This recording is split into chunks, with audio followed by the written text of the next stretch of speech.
नमस्ते, स्वागत आहे तुम्हा सर्वांचं आपल्या हिस्ट्री बाय सचिन गोळी ह्या युट्यूबच्या चॅनलमध्ये। आज 5 नोव्हेंबर 2023 आणि 2023 साली पीएसआय मुख्य परीक्षेचा आज नुकताच जीएस चा पेपर झाला। अर्थातच सकाळपासून 2 सत्रामध्ये पहिला पेपर आणि दुसरा पेपर झाला, परंतु 3 ते 4 या वेळेमध्ये जो जीएस चा पेपर झाला आणि ह्या जीएस च्या पेपरमध्ये ॲज अन ॲव्हरेज जशा पद्धतीने इतिहासाचे अपेक्षित असणारे प्रश्न होते, हे प्रश्न साधारणतः 10 आलेले आहेत। ह्या 10 प्रश्नांची सविस्तर उत्तरं आणि त्याचबरोबर त्याचं विश्लेषण हे आपण सांगण्याचा इथे प्रयत्न करतोय। अर्थातच ही उत्तरं अतिसंभाव्य आहेत, परंतु यामध्ये जवळपास पोहोचण्यासारखी उत्तर आपल्याला सांगण्याचा मी प्रयत्न करतोय।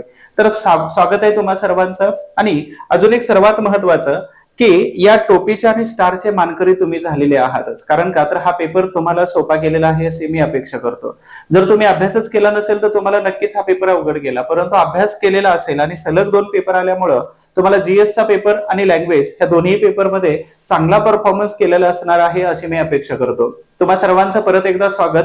आणि आपण या सर्वात महत्त्वाच्या ज्याचं हे तुमचं जे ड्रीम आहे, तुमचं जे सर्वात महत्त्वाचे की तुम्हाला काहीतरी व्हायचं होतं आणि पीएसआय मुख्य परीक्षेपर्यंतचा तुमचा जो टप्पा होता, तर या सगळ्या टप्प्यामध्ये अगदी या तुमच्या सगळ्या प्रयत्नांना यश मिळणारच आहे आणि तुम्ही सगळ्यांनी सर्वोत्तम प्रयत्न केलेले आहेत, म्हणून या टोपीचे हक्काचे मानकरी तुम्ही आहातच। ठीक आहे, तर हक्काचे मानकरी आहात आणि तुम्हा सगळ्यांना हे जे व्हिडिओज आहेत ह्या व्हिडिओचा नक्कीच फायदा झालेला असणार आहे अशी मी अपेक्षा करतो। मी याच्यामध्ये काही महत्त्वाच्या व्यक्ती शिकवलेल्या होत्या, आयएमपी फॅक्ट आणि काही प्रश्न अतिसंभाव्य प्रश्नांची सिरीज वगैरे सुरू केली होती, याचा नक्कीच तुम्हाला फायदा झाला असेल। आपण लगेच प्रश्नांकडे वळतोय। पहिला प्रश्न आहे की इंग्लिश राज्यात पोटभर अन्न मिळत नाही हा लेख खालीलपैकी कोणत्या समाज सुधारकाने लिहिलेला होता?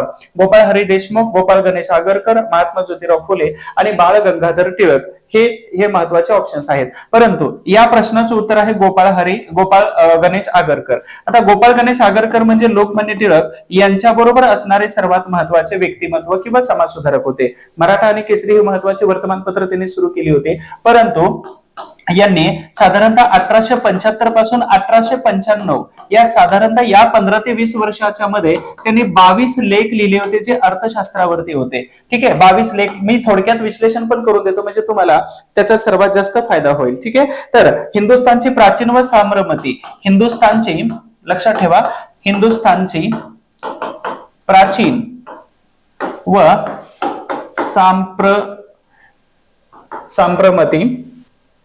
सांप्रतची स्थिती तर अशा या परिस्थितीमध्ये गोपाळ गणेश आगरकरांनी लेख लिहिलेला होता। तो त्या लेखामध्ये काय म्हणतात की इंग्लिश राज्यामध्ये पोटभर अन्न सुद्धा मिळत नाही, म्हणजे साधारणतः त्यांनी जे लेख लिहिले होते ते गुलामांचे राष्ट्र आणि शेतपेढ्या अशा पद्धतीचे टोटल 22 लेख लिहिले होते, त्यामध्ये 3 प्रसिद्ध लेख तुम्हाला सांगितलेले होते आणि हे जे वाक्य आहे तर अशा प्रकारच्या लेखामध्ये त्यांनी वापरलं गेलं होतं। 22 लेख लिहिलेले होते, त्या लेखामध्ये ते सांगतात की अशीच परिस्थिती किंवा असाच लुटारूंचं राज्य इंग्रजांचं भारतावरती जर राहिलं तर भारतामध्ये आर्थिक दृष्टिकोनातून किंवा आर्थिक विवंचनेतून माणसाला खातील, हे सुद्धा वाक्य गोपाळ गणेश आगरकर यांनीच म्हटलेलं होतं। म्हणजे सर्वात महत्वाचं की माणसंच खातील आणि इथं इंग्लिश राज्यात पोटभर अन्न मिळत नाही, तर असे टायटल आगरकरांचे खूप प्रसिद्ध होते।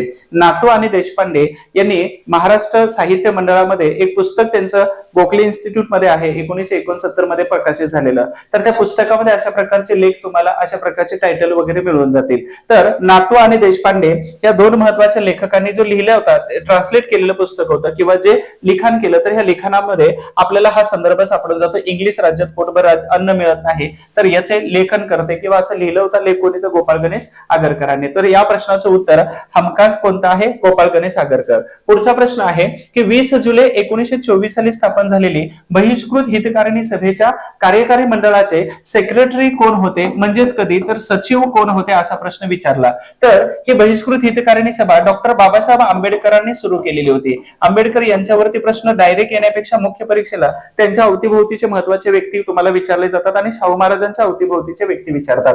तर ह्या प्रश्नाचं उत्तर आहे सीताराम शिवतरकर। ठीक आहे, सीताराम शिवतरकर। तर सीताराम शिवतरकर हे महत्वाचे सचिव म्हणून काम करत होते। बरं, हे एवढ्याच एका संस्थेचे सचिव होते का? नाही, तर 1927 ची तारीख आहे बघा, मी हे लक्षात ठेवा, 1927 ची तारीख आहे आणि इथं जी सभा आहे तर ह्या सभेचा अजून एक सत्याग्रह सभा अशी भरलेली होती. या सत्याग्रह सभेचे सुद्धा हे सचिव 1927 मध्ये होते. कुठं तर महाड या ठिकाणी. महाडचा 14 चाळ्याचा सत्याग्रह आणि मनुस्मृती नावाचा हा ग्रंथ आहे. तर या दरम्यान सर्वात महत्वाची भूमिका यांनीही पार पाडलेली होती. बरं, त्याचबरोबर इथंही काम करत नव्हते, तर अनेक ठिकाणी काम करत असताना ते शेड्यूल्ड कास्ट फेडरेशन, ठीक आहे, इथं शेड्यूल्ड कास्ट फेडरेशन ह्या शेड्यूल कास्ट फेडरेशन मध्ये सुद्धा सर्वात महत्वाचे एक कार्यवाहक म्हणून ते काम करत होते. कार्यवाहक, ठीक आहे. इथं तुमचा प्रश्न तुम्हाला बनवू शकतो. त्याच्यानंतर डिप्रेस क्लास एज्युकेशन सोसायटी, हे डिप्रेस क्लास ही एज्युकेशन सोसायटी, ह्या एज्युकेशन सोसायटीमध्ये महत्वाच्या 2 भूमिका पार पाडत होते, सचिव आणि कोषाध्यक्ष म्हणून. बरं, एवढ्यावरतीच थांबत नाहीत, तर त्यांनी 1952 मध्ये त्यांनी चांभार म्हणजेच रोहिदास समाज, चांभार समाजासाठी असणारे, तर रोहिदास समाज पंचायत सुरू केली आणि त्या पंचायतीचे हे अध्यक्ष होते शिवतरकर, ठीक आहे, सीताराम शिवतरकर. त्याच्यानंतर सर्वात महत्वाचं 1932 मध्ये जेव्हा पुणे करार झालेला होता, पुणे करार डॉक्टर आंबेडकर आणि गांधीजी, तर यांच्यामध्ये आंबेडकरांच्या वतीने सही केलेली महत्वाची व्यक्ती म्हणजे कोण होते, तर ते शिवतरकर होते. तर सर्वात महत्वाचं या प्रश्नाचं उत्तर आहे कोण, तर शिवतरकर. परंतु डॉक्टर बाबासाहेब आंबेडकरांनी 1956 मध्ये धर्मांतर केलं, तर धर्मांतर न आवडल्यामुळे त्यांनी आंबेडकरांच्या विरोधामध्ये गेले आणि काँग्रेसमध्ये त्यांनी आपला स्वतःला विलीन करून घेतलं, म्हणजे काँग्रेसमध्ये सहभागी झाले. आणि काँग्रेसमध्ये सहभागी झाल्यानंतर आर डी भंडारे जे होते, तर या दोघांमध्ये निवडणुकीमध्ये आमने सामने हे दोघ जण राहिलेले होते. तर या प्रश्नाचं उत्तर आहे सीताराम शिवतरकर. त्यानंतर पुढील प्रश्न आहे चुकीची जोडी ओळखा. या चुकीच्या जोडीवरती तुम्हाला प्रश्न विचारलेला आहे. तर डब्ल्यू इथं सर सय्यद हुसेन, इथं फक्त हे उत्तर चुकीचं येऊन जातं. कारण का, तर याची स्थापना 1886 मध्ये सर सय्यद अहमद खान हे ब्रिटिश सरकारमध्ये चांगल्या पदावरती होते, अलीगड मुस्लिम विद्यापीठ किंवा मुस्लिम चळवळीतील महत्वाचे व्यक्ती. तर इथं याची स्थापना यांनी केलेली आहे 1886. डब्ल्यू हंटर भारतीय मुस्लिम हा ग्रंथ 1870 मध्ये लिहिला होता. थिओडर मॉरिसन हे बेक, ठीक आहे, बेक हे अलीगड कॉलेजचे प्राचार्य होते. त्याच्यानंतर रहमत अली चौधरी यांनी 1940 मध्ये पाकिस्तान हा शब्द ऍक्च्युली 1933 पासूनच इथं नाऊ और नेव्हर, ठीक आहे, नाऊ और नेव्हर अशा प्रकारचा ग्रंथ हे रहमत अली चौधरी आणि मोहम्मद इक्बाल, कवी इक्बाल, तर हे कवी इक्बाल ह्या दोघांनी ग्रंथ लिहिला आणि पाकिस्तान शब्द निर्मिती आली. मग मुस्लिमांसाठी पाकिस्तान हा शब्द निर्माण कोणी केला असेल, तर रहमत अली चौधरी, ठीक आहे. तर यांच्यावरती खूप वाईट वेळ आली होती जेव्हा पाकिस्तान स्वतंत्र झालेलं होतं, म्हणजे त्यांनाच त्यांच्या देशामध्ये घेतलं गेलं नव्हतं. म्हणजेच ही तिन्ही ऑप्शन्स बरोबर आले. मग चुकीची जोडी विचारली आपल्याला, तर 1 नंबर हा ऑप्शन यातला चुकीचा आहे. तर या प्रश्नाचं उत्तर 1 नंबर आहे, ठीक आहे, हे लक्षात ठेवा. तर याची स्थापना ही तुम्हाला ऑलरेडी मी सांगून दिलेली होती. पुढील प्रश्न आहे जोड्या लावा. मग प्रभाकर, सुधारक, जनता आणि महाराष्ट्र धर्म. तर प्रभाकर नावाचं वर्तमानपत्र हे आपल्याला भाऊ महाजन 4 नंबर, सुधारक नावाचं वर्तमानपत्र गोपाळ गणेश आगरकर, जनता नावाचं वर्तमानपत्र हे डॉक्टर बाबासाहेब आंबेडकर, महाराष्ट्र धर्म हे वर्तमानपत्र विनोबा भावे. म्हणजेच यामध्ये 3 नंबरचा ऑप्शन हा बरोबर येऊन जातो. इथं संदर्भ वगैरे काही देण्याची गरज नाही, फक्त कन्फ्युजन एकाच प्रश्नामध्ये येऊन जातं. तो प्रश्न म्हणजेच कोणता, तर डिप्रेस क्लास मिशन विरा शिंदेने स्थापन केला आणि अस्पृश्यांसाठी कोणत्या सोयी सुविधा किंवा कोणतं काम करायला त्यांनी सुरुवात केलेली होती. यानंतर आपला महत्वाचा पुढचा प्रश्न आहे 17 ऑगस्ट 1932. ऍक्च्युली तारीख चुकवलेली आहे बघा आयोगाने, तर 16 ऑगस्ट 1932 हे पुणे करार आहे, ठीक आहे. तर 16 ऑगस्ट हा जाती निवाडा, त्याला कम्युनल अवॉर्ड म्हटलं जातं. तर दलितांना स्वतंत्र मतदारसंघ देण्यात आला आणि जातीय निवाडा कोणत्या ब्रिटिश अधिकाऱ्याने जाहीर केलेला होता, तर इथं रॅम्से मॅकडोनाल्ड हे या प्रश्नाचं योग्य उत्तर आहे. रॅम्से मॅकडोनाल्ड, ठीक आहे. तर हे महत्वाचा व्यक्ती आहे आणि रॅम्से मॅकडोनाल्डनी सगळ्यांना बोलवलं होतं ह्या जातीय निवाडा जाहीर करत असताना, परंतु यामध्ये आले फक्त कोणता, डॉक्टर बाबासाहेब आंबेडकर. आणि ह्या आंबेडकरांच्या मागणीला त्यांनी प्रतिकार म्हणजे समर्थन दिलं आणि त्यांनी काय केलं, तर जातीय निवाडा त्यांनी घोषित केलेला आपल्याला दिसून येतो. तर हे सर्वात महत्वाचं आहे. आता क्लेमंट ऍटली हे प्रधानमंत्री कधी होते यांच्यावरती तुम्हाला प्रश्न विचारला जातो. 1945 पासून 1951 पर्यंत होते. त्यानंतर इथं विस्टन चर्चिल आले. तर विस्टन चर्चिल 2 वेळा पंतप्रधान होते, म्हणजे साधारणतः इथं 1939 पासून 45 पर्यंत आणि 1951 पासून 1955 पर्यंत, तर हे 2 वेळा सर्वात महत्वाचे प्रधानमंत्री होते. ठीक आहे. डिझरायली हे सुद्धा 2 वेळा प्रधानमंत्री होते. म्हणजेच 1874 मध्ये हे प्रधानमंत्री होते. 1874 ते 1880 ह्या कालावधीमध्ये पहिला टर्म आहे.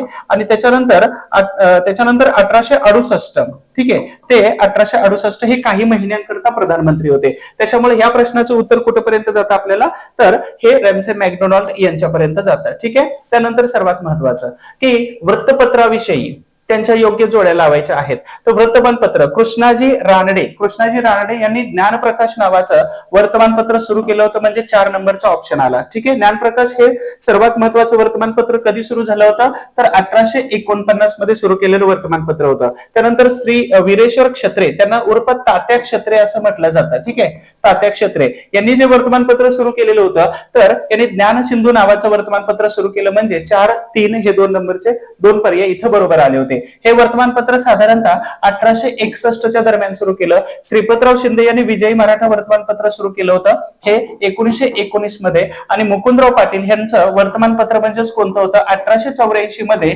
इथं गणपतराव, लक्षात ठेवा, मुकुंदराव पाटील हे दत्तक सुपुत्र होते. आणि ओरिजिनली कोणाचे होते, तर कृष्णराव भालेकरांचे सुपुत्र होते. परंतु गणपतराव पाटील यांची पत्नी म्हणजे कृष्णराव भालेकरांची बहीण होते. त्यांना मुलगा न झाल्यामुळं मुकुंदराव पाटील यांना गणपतराव पाटील यांनी दत्तक घेतलं. आणि यांचं निधन झाल्यानंतर यांनी जे वर्तमानपत्र सुरू केलं होतं, हे वर्तमानपत्र दिनमित्र हे 1940 पर्यंत चालवलं कोणी, तर या मुकुंदराव पाटील यांनी चालवलं होतं. म्हणून इथं 2 नंबरचा ऑप्शन म्हणजेच या ठिकाणी 3 नंबर हा पर्याय इथं योग्य येऊन जातो. आय होप तुम्हाला असे साधे सोपे प्रश्न आले होते आणि 10च्या 10 पैकी सगळे प्रश्न तुमचे बरोबर आले असतील अशी मी अपेक्षा करतो.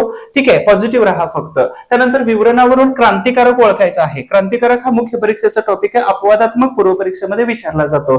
तर पुणे जिल्ह्यातील गदर पक्षाचे प्रमुख होते. मेकॅनिकल इंजिनिअरिंगचे शिक्षण घेण्यासाठी अमेरिकेत गेले. लाहोरच्या तुरुंगात फाशी दिली. लाहोर कटात सहभागी होते. तर इथं सगळं लिहूया आपण. त्यानंतर इंजिनिअरिंगची डिग्री घेण्यासाठी 1911 ला गेलेले होते. लाहोरच्या तुरुंगात 1915 मध्ये फाशी दिली. आणि त्यांच्यासोबत 8 महत्वाचे क्रांतिकारक होते, जे सर्वात जास्त संख्या पंजाब मधून होते. आणि लाहोर कटात सहभागी, लाहोर कट 1915 चा एक आहे आणि 1928 चा दुसरा आहे. तर फाशी दिली 1915 ला, म्हणजे लाहोर कट 28 चा कामी येत नाही. तर शिवराम राजगुरू हे HSRA मध्ये कामाला होते. HSRA या संघटनेमध्ये होते. सेनापती बापट हे इंडिया हाऊस मध्ये होते. त्यानंतर अनंत कान्हेरे हे अभिनव भारत मध्ये होते. एकच ऑप्शन राहतो, तो म्हणजे विष्णू गणेश पिंगळे. आता यांच्याबद्दल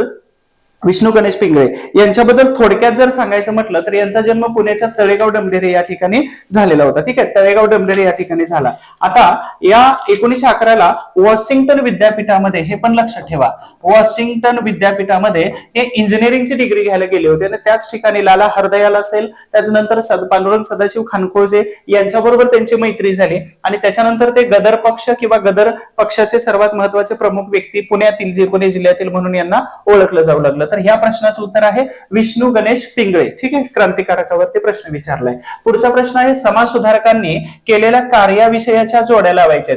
तर गोपाळ हरी देशमुखांनी एक ग्रंथ लिहिला होता. त्या ग्रंथाचं नाव होतं पाश्चिमात्य अर्थ तत्वज्ञानी होते. आणि त्यांच्या ग्रंथावरून आधारित त्यांनी आपला एक ग्रंथ लिहिला होता. त्या ग्रंथाचं नाव होतं लक्ष्मी ज्ञान. आता गोपाळ हरी देशमुख लोकहितवादी म्हणायचे नेहमी की भारतातली संपत्ती तिकडे कशी जाते. मग आगरकर असेल, रानडे असतील, त्याचबरोबर दादाभाई नौरोजी आणि महत्वाचे गोपाळ हरी देशमुख, तर या 4 महत्वाच्या व्यक्तींनी अर्थशास्त्रावरती भाष्य केलं होतं. मुख्य परीक्षेला कंपल्सरी क्वेश्चन असतो आणि गोखलेंचं सुद्धा त्यावरती विचारलं जातं. तर इथं सर्वात महत्वाचं 2 नंबरचा ऑप्शन लक्ष्मी ज्ञान. त्यानंतर महत्वाचा विष्णुबुवा ब्रह्मचारी म्हणजे भावार्थ सिंधू हा त्यांनी ग्रंथ लिहिला. बेहरामजी मलबारी जे आहेत, तर यांनी सेवा सदन सुरू केलं. म्हणजेच इथं आला 4 नंबरचा पर्याय. ठीक आहे. 4 नंबरचा पर्याय आला.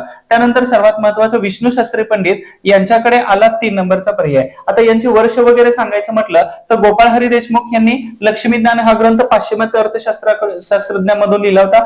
विष्णुबुवा ब्रह्मचारी यांनी भावार्थ सिंधू ग्रंथ लिहिला.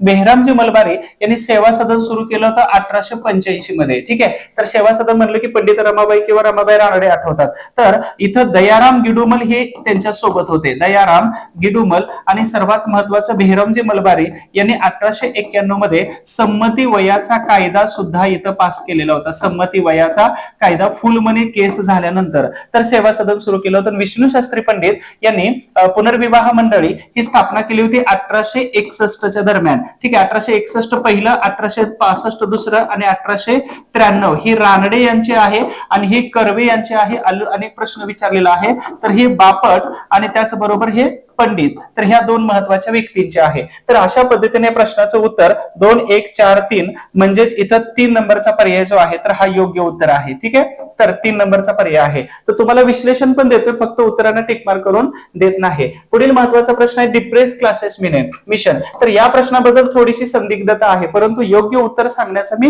प्रयत्न करतो. तर जवळपास वीरा शिंदे यांनी डिप्रेस क्लासेस मिशन याची स्थापना ही 1906 मध्ये वीरा शिंदे यांनी केलेली होती. ठीक आहे, वीरा शिंदे.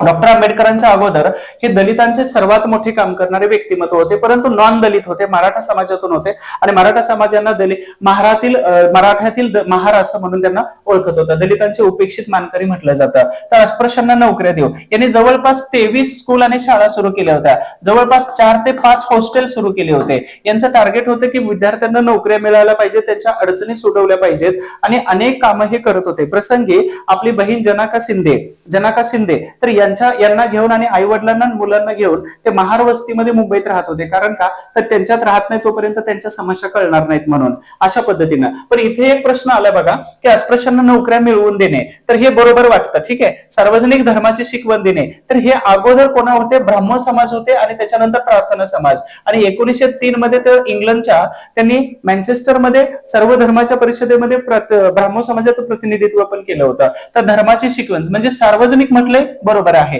अस्पृश्यांसाठी शाळा, तर इथं सांगितलं 23 शाळा, 4 ते 5 हॉस्टेल सुरू केले होते. त्यानंतर दवाखाने, वसतिगृह सुरू केले होते. अस्पृश्यांसाठी राजकीय संघटना, इथं मात्र खूप गोंधळ होऊ शकतो. कारण का, तर इथं विश्लेषण सांगतो 1918 ला पुणे हा रिझर्व्ह होता मराठा समुदायासाठी. ठीक आहे, मराठा समुदायाच्या काही लोकांनी सांगितले तुम्ही पुण्यातून हा मतदारसंघामध्ये निवडणूक लढवा, परंतु यांनी सांगितलं मी एका जातीच्या विशेष टायटल खाली लढवणार नाही. म्हणून त्यांनी काय केलं, तर बहुजन पक्ष सुरू केला होता. बहुजन पक्षाची स्थापना केलेली होती. मग इथं थोडीशी गडबड वाटू शकते. ठीक आहे, परंतु इथं सर्वात महत्वाचं की सार्वजनिक धर्माची शिकवण. आता सार्वजनिक धर्म म्हणजे धर्म का अस्पृश्य लोकांना सांगतील ना, म्हणून या प्रश्नाचं उत्तर एक तर काय पाहिजे होतं, तर ऑल असं पाहिजे होतं. अ ब क ड ह्या ऑप्शन्स मध्ये यायला पाहिजे होतं.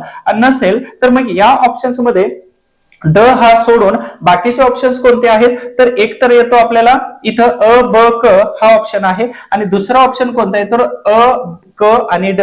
मग याच्यामध्ये एक तर धर्म बाजूला काढू शकतात किंवा इथं राजकीय संघटना बाजूला काढू शकतात. पण त्याचा संदर्भ योग्य सापडला की मी तुम्हाला खाली डिस्क्रिप्शन बॉक्स मध्ये टाकून देतो. ठीक आहे, तर तोपर्यंत इथं दोन्हीच्या दोन्ही उत्तर मी सांगितलेले आहे. एक तर अ ब क येऊ शकतं किंवा अ क आणि ड हे दोन्ही पण आहेत. पण या प्रश्नाचं उत्तर मी डिस्क्रिप्शन बॉक्स मध्ये संदर्भासहित तुम्हाला टाकून देतो. तोपर्यंत कोणाकडे संदर्भ पुस्तक मी काढून देतोच तुम्हाला, तोपर्यंत आपल्याला वेट करायचं आहे. तर हे तर सगळेच बरोबर येऊ शकतात किंवा इथं सार्वजनिक धर्मही काढू शकतात आणि इथं राजकीय संघटना सुद्धा काढू शकतात. तर ह्या दोन्हीमध्ये मात्र कन्फ्युजन आहे. तर याचा संदर्भ मी तुम्हाला देऊन देतो. त्यानंतर पुढील प्रश्न आहे बघा, गव्हर्नर रिचर्ड टेम्पलने कोणत्या भारतीय नेत्याचा उल्लेख द मोस्ट डेंजरस मॅन असा केलेला होता, सर्वात खतरनाक माणूस असा केला होता.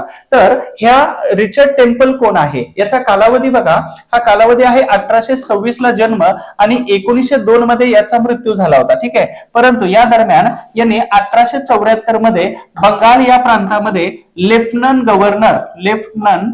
गव्हर्नर या पदावरती काम करत होते. लेफ्टनंट गव्हर्नर त्याच्या दरम्यानच 1877च्या दुष्काळामध्ये यांनी काम महत्वाचं केलं आणि 1877 पासून 1880 पर्यंत हे बॉम्बे या प्रांताचे गव्हर्नर राहिलेले होते. बॉम्बे या प्रांताचे गव्हर्नर यांचा मृत्यू 1902 आहे. मग महात्मा गांधीजींचा मोठा काळ कधी सुरू झाला होता, तर 1917 ला सुरू झाला. ठीक आहे, 1917 पासून 15 ला गांधीजी भारतात आले आणि 17 पासून सुरू झाला, तर यांच्या नंतर सुरू झाला. सुभाषचंद्र बोस हे ऍक्च्युली 1920 नंतर ऍक्टिव्ह झाले. तर दोन पर्याय इथून कट झाले, म्हणजे एलिमिनेट झाले. महात्मा गांधीजी, लोकमान्य टिळक, सुभाषचंद्र बोस. एक राहिले लोकमान्य टिळक आणि दुसरे न्यायमूर्ती रानडे. रानडे ऑलरेडी कोण होते, तर सरकारी अधिकारी होते आणि यांच्याबद्दल असं स्टेटमेंट करू शकतात, हे मात्र आपल्याला गृहीत धरून चालणार नाही. ठीक आहे, म्हणून इथं एकच ऑप्शन राहतो की तो म्हणजे लोकमान्य टिळक. आणि लोकमान्य टिळक हे अगदी जहालवादी व्यक्तिमत्व होतं आणि हे जहालवादी असल्यामुळं रिचर्ड टेम्पल यांनी ह्या लोकमान्य टिळक यांच्याबद्दल अशा प्रकारची टिप्पणी किंवा अशा प्रकारचं वक्तव्य केलं असावं असं मला वाटतं. तर याच्या प्रश्नाचं उत्तर हे माझ्या मते लोकमान्य टिळक आहे, परंतु आयोगाकडून उत्तर काय येऊ शकतं, तर हे दोन तर ऑप्शन्स कट झाले, परंतु न्यायमूर्ती रानडे की टिळक यांच्यामध्ये मात्र आयोगाचे उत्तर आपल्याला बघावं लागणार आहे. तर माझ्या मते लोकमान्य टिळक हे त्या प्रश्नाचं उत्तर आहे. अशा पद्धतीनं 5 नोव्हेंबर 2023 मध्ये झालेला जो पेपर आहे, या पेपरमध्ये 10 प्रश्न आले होते. या 10 प्रश्नांचं अति संभाव्य उत्तरांपर्यंत मी पोहोचलेलो आहे. ठीक आहे, आणि या प्रश्नांच्या उत्तरामधून थोडेफार प्रश्न खाली प्रश्नांची उत्तरं बदलू शकतात असं गृहीत धरायचं.